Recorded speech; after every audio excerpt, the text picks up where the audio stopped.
بسم الله الرحمن الرحيم إذا جاءك المنافقون قالوا نشهد إنك لرسول الله والله يعلم إنك لرسوله والله يشهد إن المنافقين لكاذبون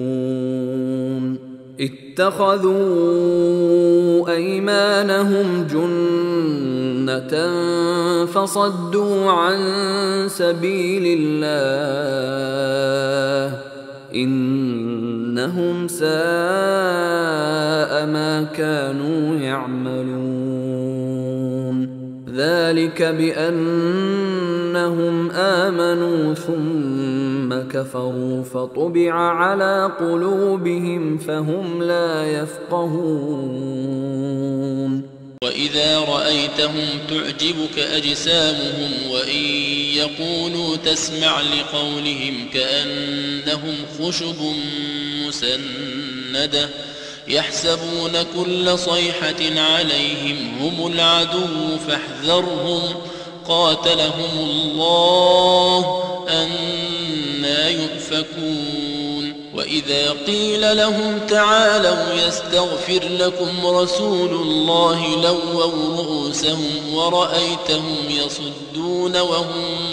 مستكبرون سواء عليهم أستغفرت لهم أم لم تستغفر لهم لن يغفر الله لهم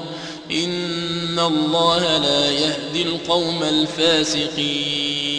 هم الذين يقولون لا تنفقوا على من عند رسول الله حتى ينفضوا ولله خزائن السماوات والأرض ولكن المنافقين لا يفقهون يقولون لئن رجعنا إلى المدينة ليخرجن الأعز منها الأذل ولله العزة ولرسوله وللمؤمنين ولكن المنافقين لا يعلمون